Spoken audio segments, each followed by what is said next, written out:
Good day today as well. The second day of the conference on civil Islam, prospect and challenges in the 21st century. I'm Ihsan again, and to continue with our session today, I'm sure we have already had a critical and a very interesting talk being given by Professor Syed Farid on progressive Islam and more or less its relation to civil Islam. It's interesting to note that some of his views doesn't really explain that progressive Islam is not entirely about civil Islam, but in some way it's closely related. So he talks about progressive Islam is more in terms of the state of the mind when it comes to understanding Islam as a religion, but civil Islam focus more on what actually happens in the society, especially in the sphere outside of the influence of the state. So that is more or less what we can understand about civil Islam, which was also touched by Professor Hefner himself in his talk last night. We always have a view of civil Islam as a society, maybe, with very strong elements of positive values, justice, perhaps democracy, human rights, these kind of important matters. I just would like to touch one aspect about civil Islam, as was mentioned by a previous speaker in one of IRF forum, Dr. Heba Rauf.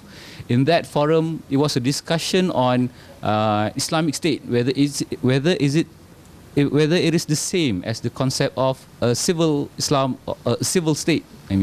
So in that talk, she mentioned about there is a need to understand that for a state to be Islamic, it is not just about the understanding of law and politics, but also the condition of the society.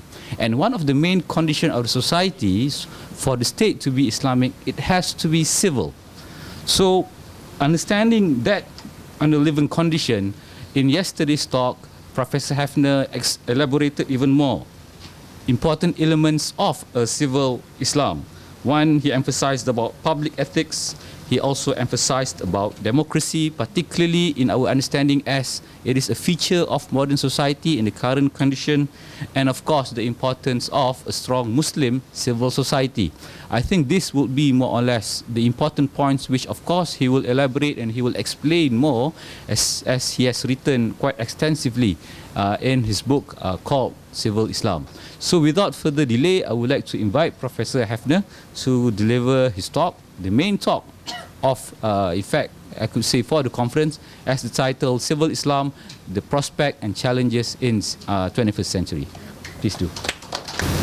Thank you very much for that very generous invitation, and thank you again for this invitation to be here today for a second day. So if you were tired of me a little bit last night, I'm afraid you'll be even more tired of me today. But and saya minta maaf ya atas itu. I just want to return just a moment before getting into my presentation to the point that Prof. Alatas raised earlier, where he distinguished between progressive Islam and this civil Islam.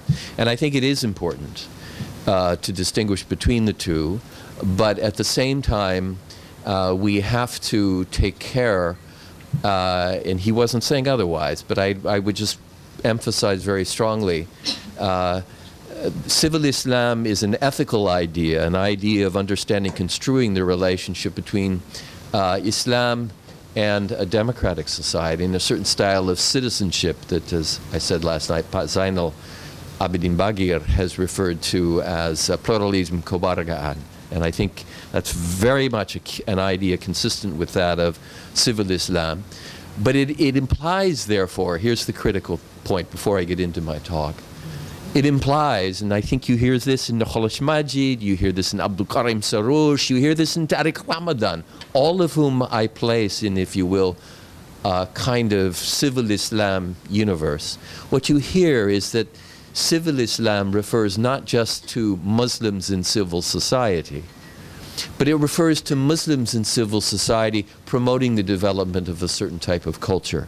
The culture is not that of progressive Islam, and here I think Professor Alatas was absolutely correct. But the culture is one that accommodates all variety of Muslims as well as non-Muslims. But what it does do is it gives a value plus. It says not only is this civil space a kind of neutral space of operation, but it's a space that is characterized, that is structured by certain values of pluralism kewargaan, certain values of civic pluralist citizenship, so that even though we have Salafis, even though we have Christians, we have Hindus, we have modernist Muslims, we have kaum muda, kaum tua, all can interact in this space because there are a certain, if you will, a certain style and public culture, a public ethics of interaction that is based on pluralism kewargaan. So I'll return to this in a moment, but I wanted to make this clear. It's not just that civil Islam refers to Muslims in civil society. It's a civil society that is characterized and seeks to cultivate, not progressive Islam, but certain rules of the game and public interaction, respect and mutual dignity, the affirmation and recognition of equality across difference. In any case, let me talk now, as I was asked to talk in my second talk here, about, if you will, the situation of civil Islam in Southeast Asia.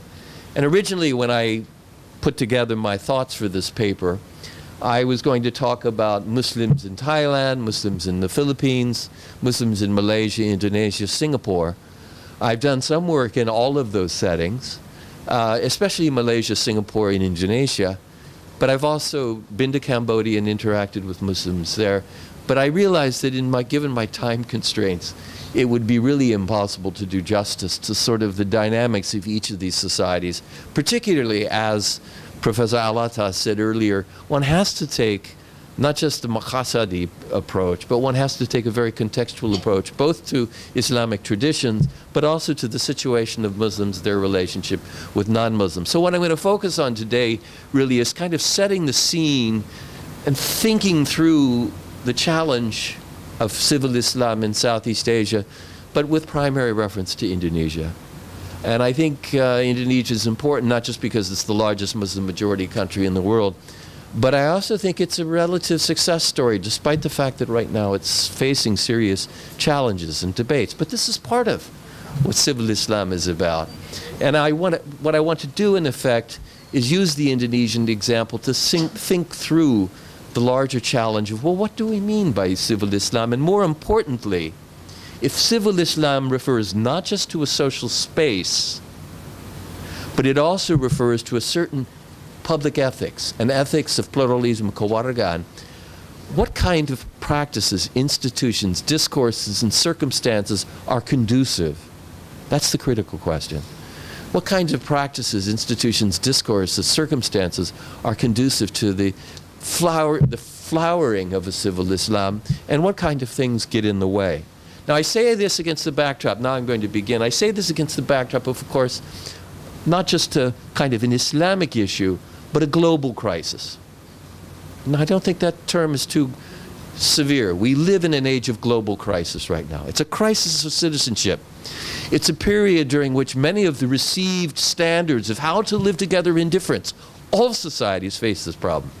How do we live together in difference? Even though we are different types of Muslims, or we're Muslims and non-Muslims, or we have different ethnic traditions, or we have different, how do we live together in difference? Westerners, particularly Western Europeans and Americans, used to think that though there were still problems, we sort of had a consensus, a kind of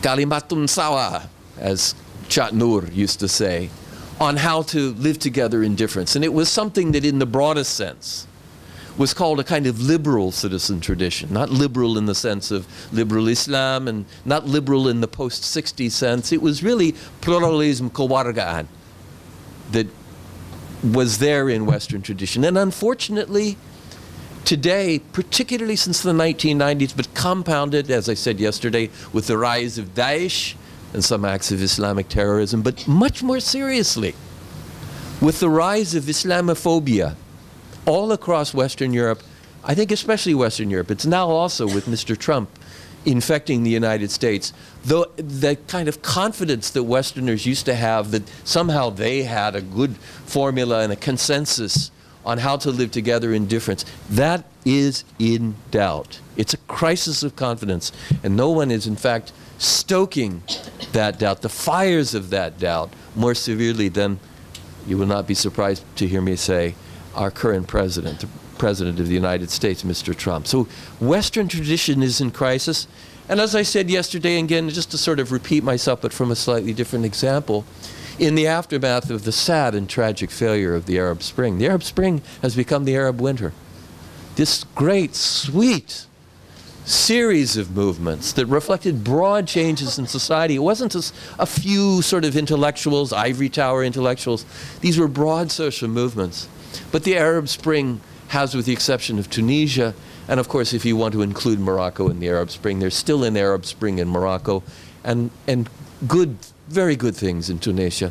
But everywhere else, as I emphasized yesterday, the situation of the Arab Spring has given way to what is a kind of Arab world, not a Muslim world, but an Arab world crisis of confidence, every bit as severe as that which we see in the West. There's great sadness there, great sadness. So, and then the third sort of background issue to my remarks today has to do with a recognition that has emerged from ethical philosophy. Tariq Ramadan, I follow his career. I know him, of course, not well, but I had met him and we invited him to Boston University.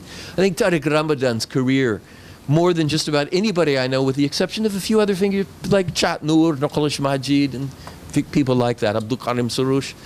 Tariq Ramadan's work, his turn to the ethical.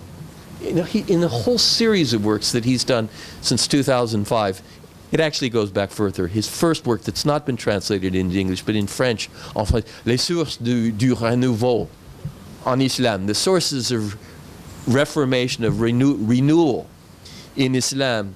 It actually, and that was written back in the early 1980s, it shows that many of the ideas and the concern with the ethical and using Islamic values, always a central concern, how to use Islamic values to imbricate with and reinforce pluralism, kewargaan.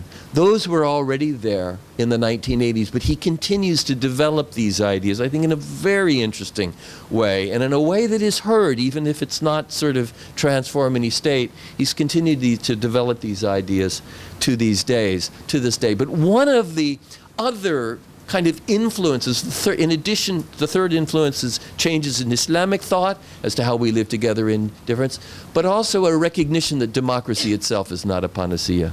The Arab Spring was, and many of the kind of civil rights movements in the West, for African Americans, for minorities, for women, were premised on a relatively simple idea that, you know, with democracy, if you really institutionalize democracy, the pluralism, kewargaan will come with it. And it turns out that that's not true. I referred to this yesterday, that, for example, whether we look at the United States with Mr. Trump, or whether we look at the rise of Hindutva, very conservative, anti-Muslim, Hindu nationalism in India, we see that these were not, if you will, processes that emerged out of entirely undemocratic processes. Indeed, it was from the heart of democracy, just as was the case, incidentally, in Germany in the 1930s. It was from the heart of democracy that sprang a kind of uncivil culture, an anti-pluralism, kewargaan. So, as a result of all these developments, the crisis of confidence in the West, the failure of the Arab Spring, and a kind of recognition that democracy is not a panacea, that you, in addition to the formal institutions of democracy, you need a culture, a public ethical culture that resonates, takes hold, captures the imagination and the hearts and the practices of citizens of all backgrounds. Without that, without pluralism, kewargaan, without civic pluralist citizenship, democracy can yield very, very bitter fruits, fruits that are ultimately inimical to the kind of human flourishing that Islam has always recommended, and the best of currents within Christian and Western secular liberalism have also underscored. So what I want to do today, in short, is really use, against this background, use the Indonesian example to focus on, again, that question of how do you get a pluralism, kewargaan? How do you get the cultural component without which the civic space can, if you will, become uncivic and uncivil, intolerant? And I think Indonesia presents us with some very interesting lessons here. The formal schemata I'm going to describe has three components. That is, this is just to add something to our thoughts about civil Islam, is that for civil Islam or any civic, truly civic pluralism, kewargaan, for it to flourish, you need three components. You need three components. First, you need what I call normative work. Zainal, Abidin, Bagir and I are working on these issues, again, in the context of our recent project in Indonesia. You need normative work. What do I mean by that? I mean public ethical work by people who are sophisticated, and as Alatas was saying earlier today, they stand within the tradition. They stand within a tradition. It can be a tradition of Western liberalism, it can be a tradition of Catholicism, it can be a tradition of Islam, but they stand within the tradition with sufficient authority and confidence that they're able to menggali ke dalam, to dig within that tradition and find elements that, if you will, bring about that resonance of values between democracy and civic pluralism on one hand and a religio-ethical tradition on the other hand. So you need normative work, number one, to create this pluralism kewargaan that is essential and without which democracy really doesn't yield a civic pluralist fruit. And secondly, you need scaling institutions. This, of course, the jargon of scaling is a jargon that comes from political science, but it's useful. It creates the correct impression that you just can't have ideas in ivory towers. You just can't have smart people, as I think, for example, you do in all of the Arab Middle East, but many of those smart people, they don't have roots in society. They don't have, their ideas don't reach beyond the academy or perhaps very limited circles of public intellectuals. So the normative work in phase two has to be linked to actors, to institutions, to movements, to discussion circles, lingkaran, diskusi dan sebagainya, so that those normative, the public ethics that is created in and by actors and social movements can be disseminated more broadly, can really become a living culture among broad publics. And thirdly and finally, so you have normative work, a scaling of that normative work, and it will only succeed at being scaled if that normative work resonates with and is seen as authentic and legitimate by people in society. But thirdly, and this is the final phase of how you get a pluralism kewargaan, you also have to have that normative work after it's scaled. It has to, if you will, not just be contained in one sphere. It has to become part of the entanglements of everyday life. So it's not enough just to have it in the legal sphere. It really has to be, it has to infuse public interaction every day, to speak like a sociologist, everyday sociabilities. So that when people interact, when they interact with a person who's not a Muslim, or who's a person, you're a Christian and you're interacting with a Muslim, you are aware of, you're encumbered by, in the good sense, you carry with you this ethical sensibility that is, ini bagian dari saya juga. Walaupun beda dari saya, wah, ini bagian dari saya. I use that phrase because I once was at a democracy rally in Yogyakarta with a Muslim friend, and there was a Christian speaker. This was during the Reformasi period, 1998-99 in Indonesia. A Christian speaker talking about Indonesia and talking about Islam in Indonesia and talking about the coexistence of Muslim and Christians. And my Muslim friend, my colleague, this was in Yogyakarta, turns to me at this time and he points to this Christian speaker and he says, aduh, ini orang yang bagian dari saya. He's a piece of me, he's a part of me. So that's an example of the way in which, so the normative work scaled, it has to then encumber, in the good sense, it has to be part of the baggage, the cultural baggage, the moral baggage, the public ethic that people bring to their everyday realities, as well as the formal processes of politics and law. So now on to Indonesia specifically. How did Indonesia achieve what it has, and what kind of challenges does it face today? We all know that it faces challenges, I think in Malaysia sometimes in particular, but in the broader world, because of the way in which the media work, they tend to focus on the spectacular, and often that means the violent. So Indonesia sometimes looks like a bad news story, but no, I don't think so. I don't think so. I think Indonesia is still a very, very interesting and very hopeful place. And the way in which it's achieved what it has achieved, even if it hasn't achieved everything, is extremely revealing. So what I want to talk about, first of all, against that background of public ethics, there are normative work, scaling, and then, if you will, the encumberments and the carrying of that culture into everyday life. I want to talk about the kinds of advantages, 5 or 6 advantages that Indonesia had, and that has assured that civil Islam has become more than an academic idea in Indonesia. It has captured the imagination and the public ethics of large numbers of people. I want to refer to about 5 things that illustrate how that took place, and that it did take place, because sometimes people are skeptical. They say, no, lihatlah FPI itu seperti apa sekarang? Kok kamu ngomong civil Islam itu? Di mana ada civil Islam? Nggak ada kok ngomong seperti itu orang asing gitu. Itu gagasan barat gitu. So there were comparative advantages, but I also want to talk then about some of the challenges that. So very quickly, and I obviously have to, for reasons of time, I have to move more quickly than my paper actually recommends. The first thing, I think, the first comparative advantage that Indonesia has to do with the way in which, to speak like a political scientist again, in particular drawing on the work of Philippe Schmitter and Guillermo O'Donnell. These are 2 scholars who work on democratic transitions. Indonesia is unusual because it put in place very early on in the 1990s the largest Muslim majority democracy movement in the world. Okay, it wasn't perfect. There were disagreements. Amin Rais, who was at the time the head of Muhammadiyah, had different views on Christians and citizenship from the Khalid Majid and Abdurrahman Wahid. But nonetheless, there was an astonishing achievement well before the end of the Orde Baru, well before the fall of Suharto, in the sense that you had prominent, well-positioned public activists, Amin Rais, Chat Nur, Abdurrahman Wahid, who were promoting, if you will, a variety of civil Islam. They differed on the details, on some aspects. Christianization for Amin Rais remained a concern. That's okay. That's okay. This is all part of the civil Islam diversity.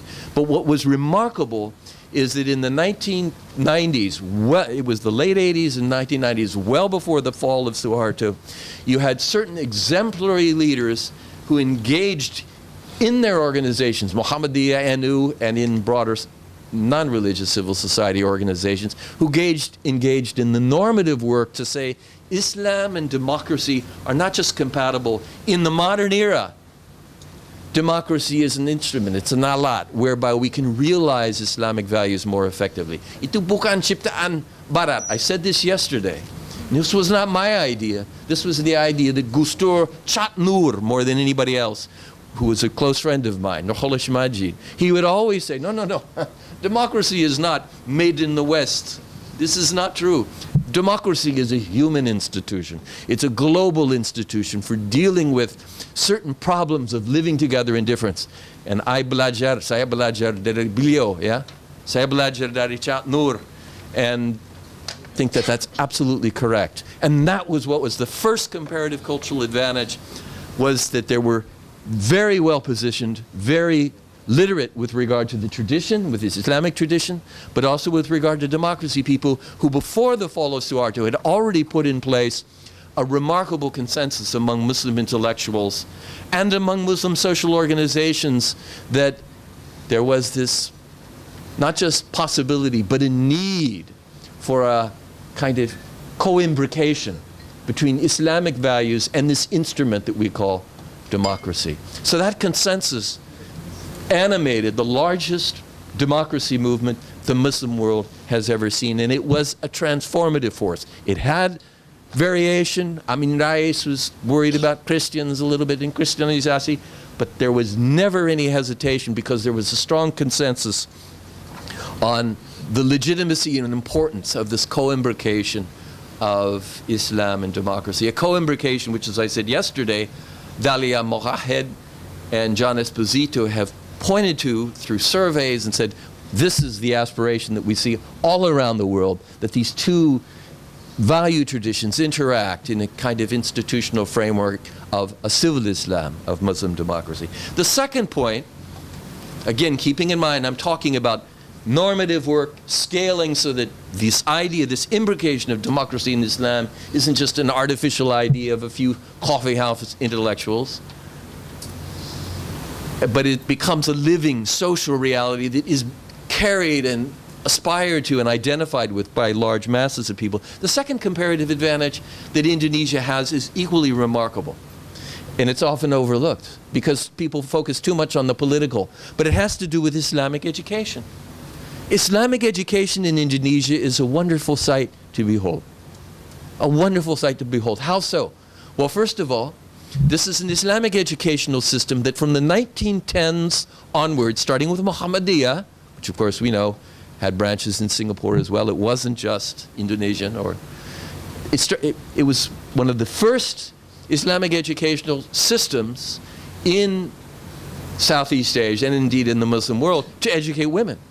And to do so very, very vigorously, very, very boldly, begins in the 1910s, 6 or 7 years after the establishment of Muhammadiyah in 1912. But what is equally interesting and certainly particularly striking, whenever I talk about this with my Pakistan and Pakistani American friends, they're like, "Loh, kok bisa seperti itu?" Of course, they don't speak Bahasa Indonesia.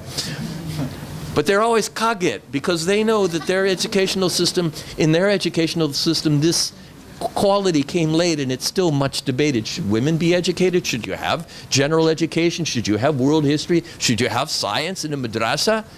In Indonesia, so not only do you get women's education with Muhammadiyah, but by the 1920s it spreads to traditionalist institutions, particularly those associated with Nahdlatul Ulama, but also Nahdlatul Watan in Lombok, and as you move across eastern Indonesia, there's a variety of other Ahlus Sunnah wal Jama'ah organizations, mainstream Sunni organizations, that similarly respond very quickly, without hesitation, to the idea that women's education is Islamia. Women's education is Islamia. This is not a Western import. So there was no hesitation, there was confidence. There was confidence in the face of this. And it was picked up by the traditionalists so that you didn't have a kind of polar opposition between modernist or kaum muda, kaum tua on questions of religious education. And I think to a large degree, I'm not going to, because I don't know the Malaysian situation as well, but certainly in Singapore, which is part of, I know, the same world as Malaysia, certainly at this time, women's education also, but equally important, general education, very quickly in the Islamic educational system, begins to be included from the 1910s in Muhammadiyah, and though it takes a little bit longer, it takes until about the late 20s, early 1930s, soon Nahdlatul Ulama is also saying, yes, we need science education. The major problem with Vanue, of course, and with its madrasa and pesantren, pondok pesantren, was that it didn't yet, in the 1930s, it didn't yet have sufficient staff. It didn't have a sufficient number of teachers. This was always kind of the relative disadvantage that Vanue had relative to Muhammadiyah. But the aspiration to educate women and also to teach science, to teach history, to teach Bahasa Inggris appears very, very early on. And when the staff becomes more widely available in the 1950s and the 1960s, you see this, again, remarkable transformation of Islamic education. Right, and I'm going to stop there. I could say more. I do quite a bit of work with and on Islamic education to this day. But in the late 1990s and early 2000s, both the UIN system, Universitas Islam Negeri system, and the Muhammadiyah system with its 136 colleges and universities. Muhammadiyah is private, but it is remarkable. Both of these institutions incorporate into their education a variety of social sciences, natural sciences, medicine, psychology, education, without hesitation. There's a discussion as, should this be Islamized? There's a little bit of discussion, but there's no intense debate. There's a confidence that, again, ini bagian dari, ini sesuatu yang bisa diterima. Ini tidak sama sekali bertentangan dengan agama kita. So there's a kind of confidence there that allows for a tremendous transformation of Islamic education, so that today, and I'm not making any comparison with Malaysia because I don't know Islamic higher education in Malaysia, so please don't take this as a kind of relative comparison. But when I speak with my Turkish friends who know Indonesia, or when I speak with Iranian friends, and interestingly, Iranians, when they look to Southeast Asia, they know a surprising amount about Malaysia and Indonesia. And I've met many Indonesians or Iranian scholars who say, yeah, how did that happen? Their educational system is really remarkable. It's almost as good as ours.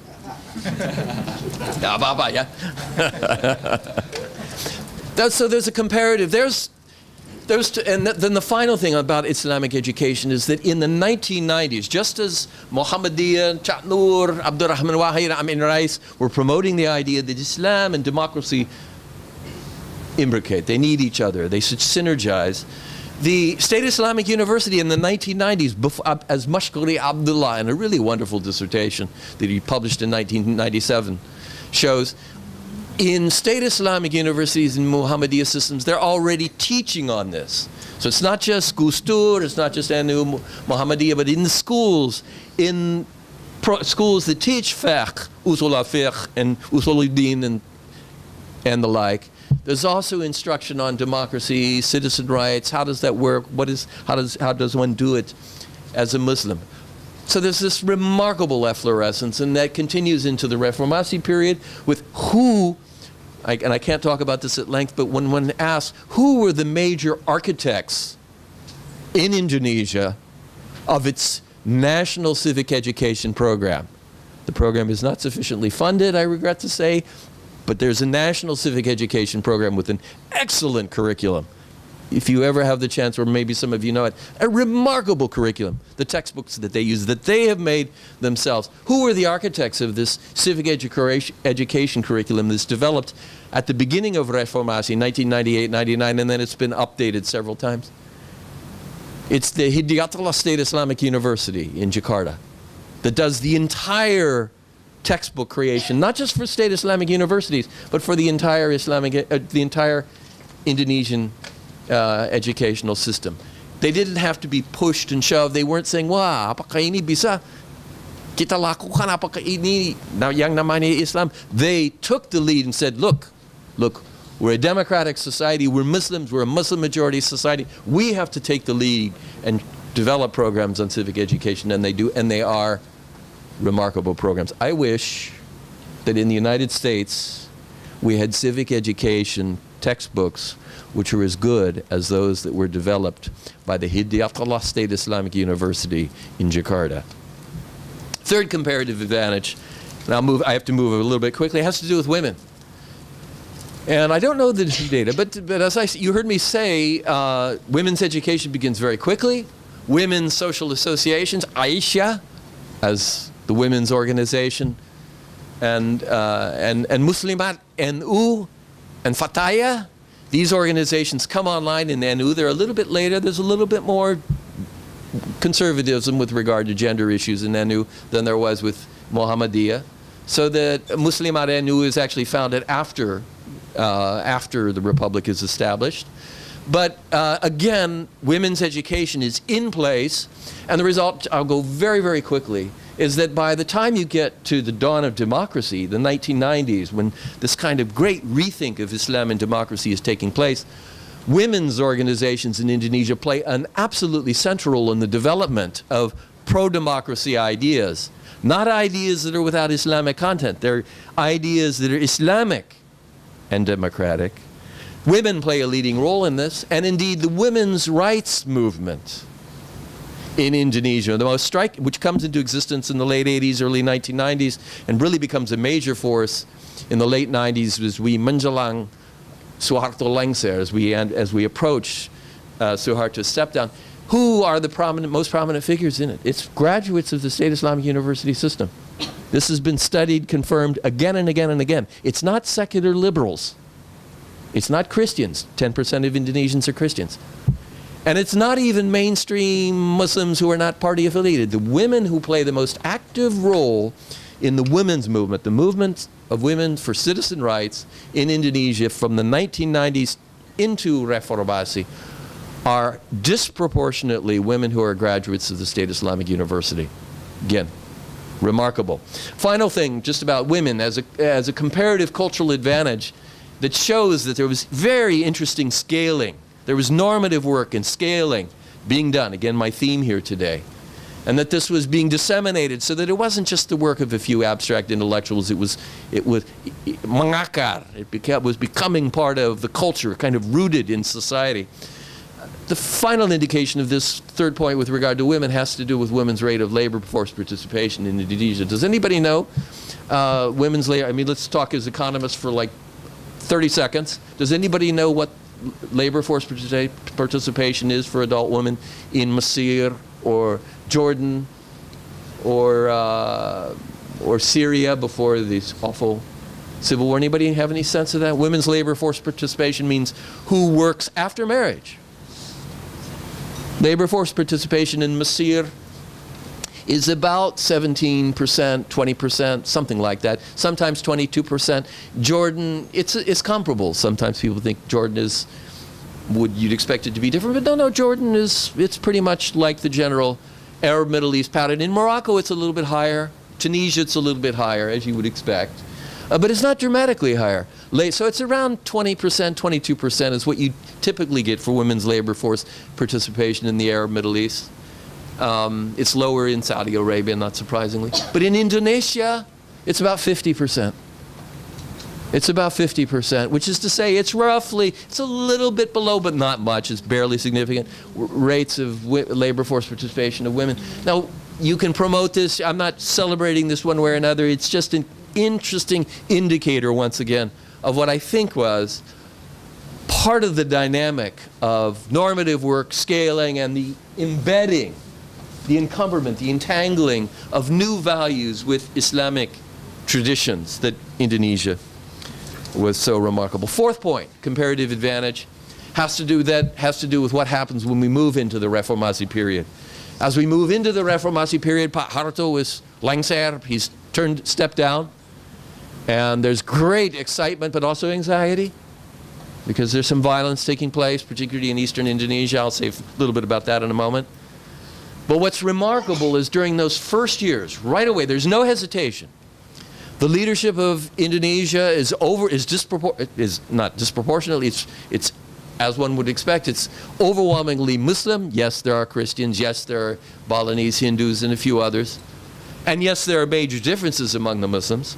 But what's interesting is that the new governing elite in the National Assembly moves very quickly to initiate a broad series of reforms. This is only possible because of the consensus that was put in place in Muslim circles especially about the necessity for and the compatibility of Islamic tradition with democratic governance, so that you move very quickly to a whole series of reforms, including decentralization, passage of laws on liberalizing press freedoms, rights of assembly, protest, and a whole slew of things that do away with the tight restrictive controls of the new order. You also see reforms that move the military out of Indonesia. Had a very powerful military in the sense it resembled Egypt.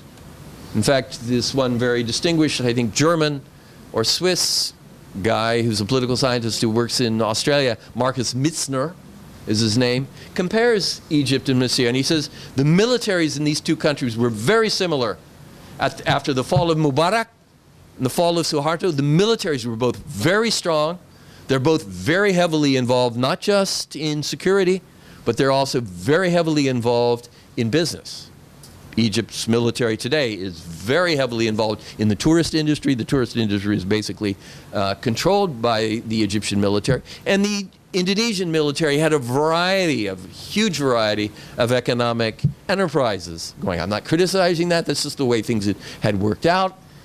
But it's to say that the military was a major player.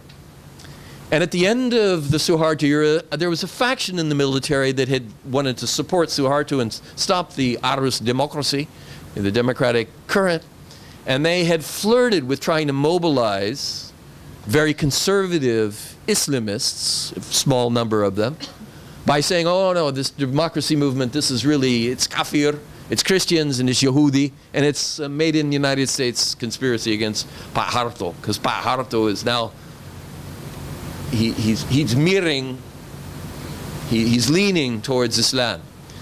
And people didn't buy that, but it shows that there was a faction in the Indonesian military that had ideas very similar to the Egyptian military. And at the time, as we know, in 2013, when the Egyptian reform process came to end and Morsi was removed from power in what was really a kind of coup, it was done by the military in Egypt very skillfully playing the, if you will, secularists and liberals, which of course most of whom were Muslim, but they were secularist in persuasion against this fear of the Muslim Brotherhood. So exploiting that tension very skillfully so as to rally, if you will, the secularists to their side and then dismantle democracy.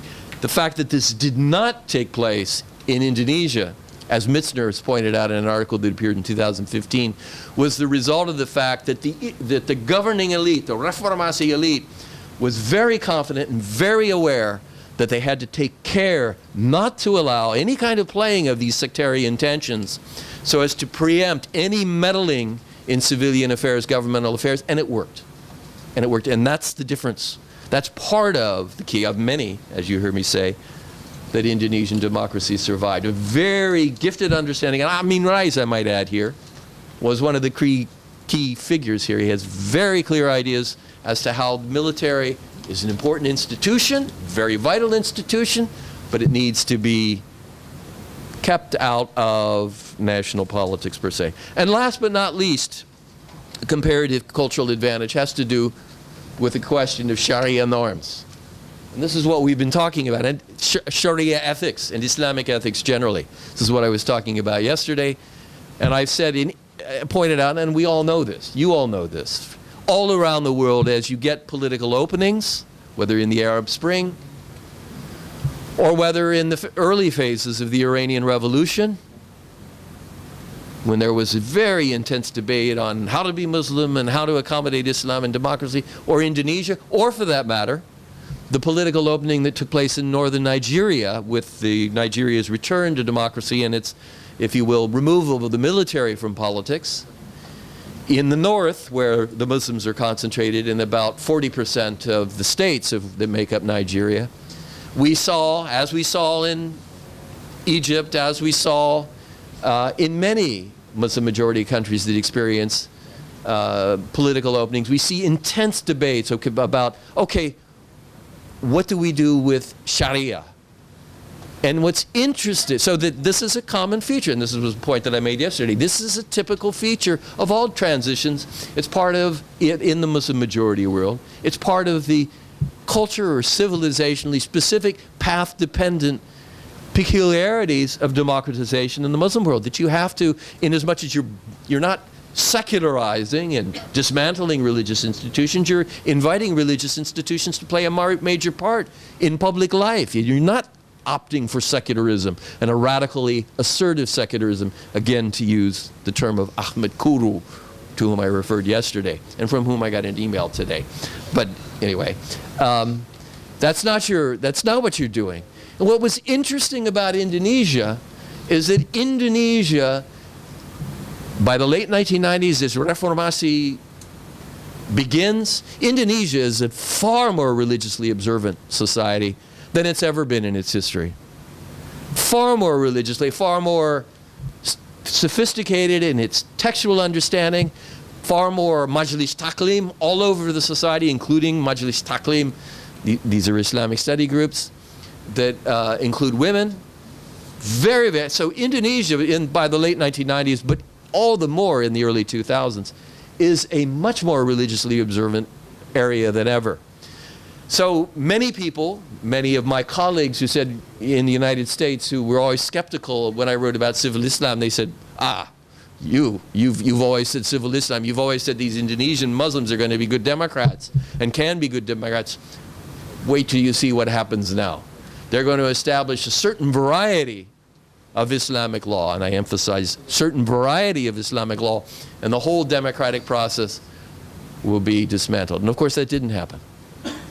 In between 2001 and 2002, the efforts on the part of certain political parties, at first PKS, Prosperous Justice Party, the PPP, P3, as for those of you who know Indonesia, they propose, if you'll return to the Jakarta Charter, which would require all citizens to the state to implement Islamic law, for all citizens. The National Assembly, which is dominated by people like Amin Rais is not a liberal. He's a Democrat. He's not a liberal. It's dominated by people from Islamic parties and Islamic backgrounds. The National Assembly says, thanks, no thanks, that's not the way we do it. And this is a longer discussion that perhaps if you're interested we can talk about. Why did they do it? The main reason, the proposal to implement Sharia, and I put that in quotes, because my colleagues in Indonesia, my Muslim friends, put it in quotes, was because of opposition from the Muhammadiyah and Anu. The Muhammadiyah and Anu, even at this time, were not liberal, and they were certainly not secularists. But what they told me at that time, and I followed up, this has been a theme of my research in Indonesia over the last 10 years, is how do you understand a new Muslim public ethics? And what's the relationship between that public ethics and the sources of law and fiqh, as Indonesians say? And what was interesting is that from Muhammadiyah and Anu, of course everybody says, yes, of course, you have to have Sharia. How can you not be a Muslim? How can you be a Muslim and not implement Sharia? You have to observe Sharia. That's what Islam is. But what these people are calling Sharia, is this Sharia? Or is this just sort of their idea of a few things, you know, no women outside at night, ban alcohol, which incidentally everybody at Anu and Muhammadiyah generally agrees with. They say, well, no, of course we don't want alcohol. Of course we don't want alcohol. But is this the heart and soul of what Sharia values should be? Are these core Islamic values that we need for our society? So there was the reason Muhammadiyah and Anu and others in the National Assembly rebuffed this effort to return to the Jakarta Charter and implement what its proponents said was Islamic law and Islamic values, was because Muhammadiyah, Anu, and many other people said, this is not the right way to make our society more Islamic. So there's a larger discussion here, but again it shows, I mean, they were in effect, to describe this in a slightly different way, they were giving voice to a perspective on Islamic ethics very similar to what Tariq Ramadan 15 years later would describe in his book on radical reform, Islamic Ethics and Radical Reform, his 2009 book, and then his en français, in French, it's not been published in English, his more recent book on Islamic ethics, which came out I think in 2015. So if when we could sort of say that these Anu and Muhammadiyah leaders, their ideas on Islamic ethics and how to most effectively realize true Islamic values in society rather than just institutionalizing what you call, through this codified and largely Western inspired understanding of law, what you call Islamic ethics and Islamic law. These Muslim activists in Indonesia were animated by ideas which were 20 years ahead of their time, very similar to what Tariq Ramadan has and others have more recently called to. I want to end by talking about the challenges today. Do I have time or should I bring it to a close? 15 minutes. Okay.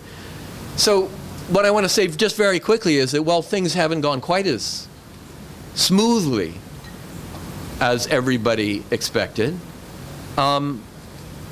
it was for a variety of reasons. And again, some of my friends, my Western colleagues in Indonesian studies who don't study Muslims, don't study Islam, but just look at political processes and think politics is always just about forces and there's nothing normative about it all. There's no ethical component. Many of them looked at what happened in Indonesia and they say, see, these Muslims, because they're religiously observant and they're not secular, they can't menjalankan sebuah demokrasi yang benar, ya, sing benar, kalau bahasa Jawa, ya. They can't. But in fact, things were more complicated. We have to remember, the Indonesian transition was one of the most far-ranging transitions, political, economic, religious, cultural, that the world has seen in the late 20th century. It was extraordinary.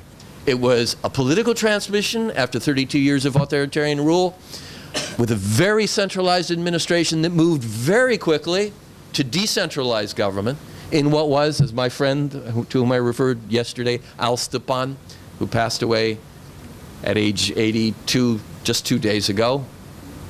May he rest in peace. Al Stepan said that this was the most ambitious, far-reaching program of political decentralization in modern times, bigger than anything any Western country had done. So you had a political transition with the movement from a centralized authoritarian but developmentalist regime. The Suharto regime did many good things. Education, for example. But it also did some things that were not so good with regard to citizenship and participation.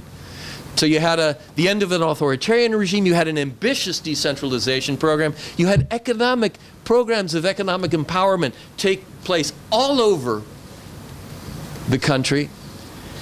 And then you had, with decentralization, with the kind of empowering of the provinces, an inevitable scramble for resources. So as power was decentralized, it was a radical program. It was too quick. The idea behind decentralization was, quote unquote, to return power to the people by bringing government close to the people. That's a good idea. That's a good idea.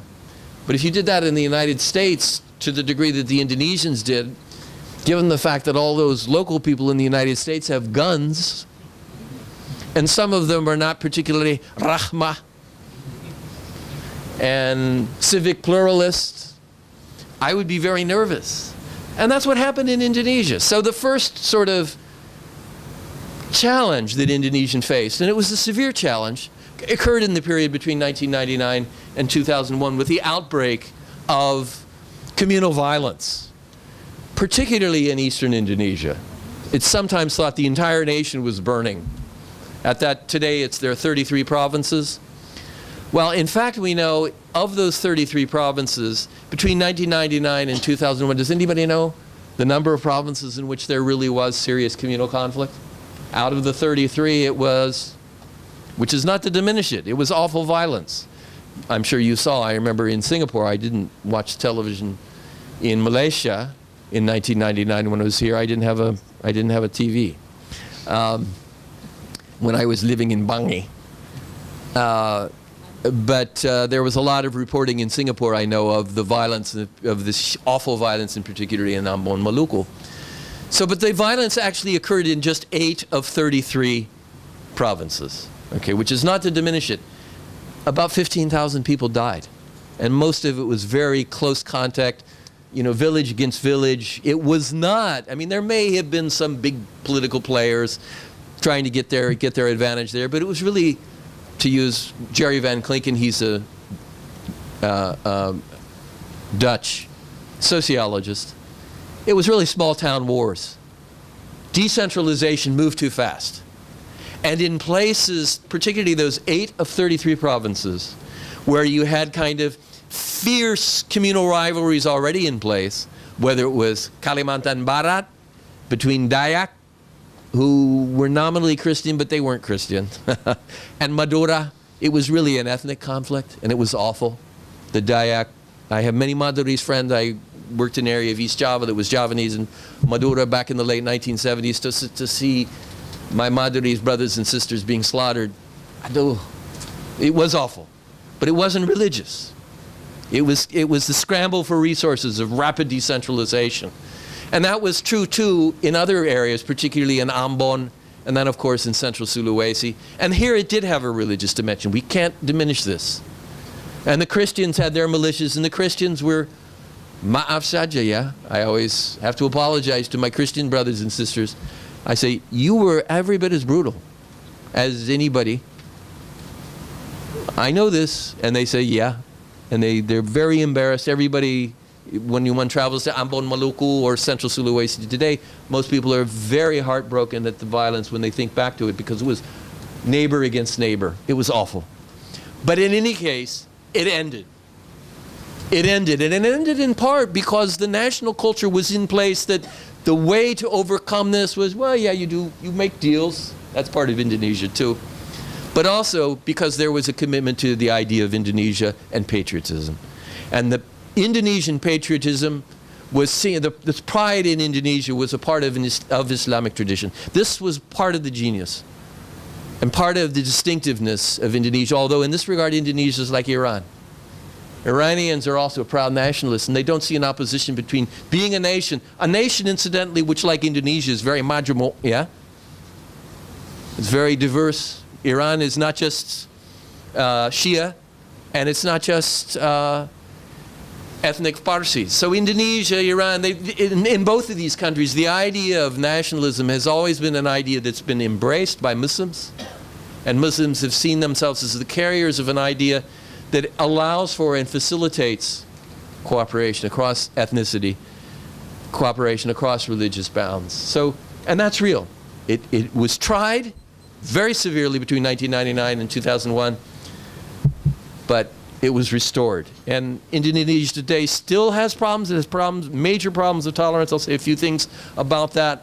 But in terms of the small town wars, the awful communal violence, we haven't seen communal violence in Indonesia since 2001. We've seen a little incident here, but nothing, no full-scale communal violence. It's done. Alhamdulillah, my Muslim friends say, Puji Tuhan, my Protestant and Catholic friends, praise God that it's over. So it's over again because of this consensus on Indonesia, this commitment to the sweet ideals of Indonesian multi-confessional nationalism. Wah, orang itu bagian dari saya. Walaupun dia beragama yang lain dari agama saya, dia bagian dari saya. Dia juga orang Indonesia. Itu. That spirit, though it's been challenged, survives. But a second, so the first challenge was the communal one, and it's sort of still there a little bit, but it's really been contained. But another thing that I didn't anticipate and that has been a major challenge, and then I'll just mention quickly in passing, has been the rise of transnational Islamist movements. I'm not going to try to define Islamism. We had a very excellent discussion of it yesterday, and Farid Alatas has given us a sense of what Islamism is. But what I hadn't anticipated when I was working in Indonesia in the 80s and the 90s, because Indonesian Islam was Muhammadiyah, Anu, Nahdlatul Watan in Lombok, and a whole variety of other mainstream Sunni organizations. It wasn't transnational.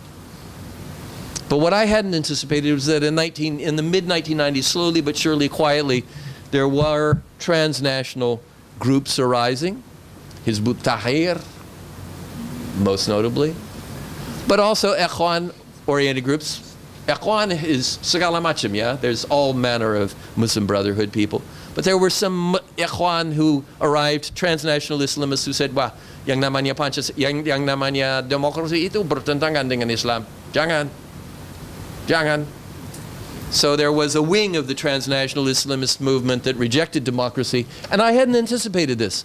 And part of the reason, very few, and neither had, I might add, the leadership of Muhammadiyah or the leadership of Nahdlatul Ulama. Mereka kaget juga, loh, gimana ini orang dari mana ini, loh?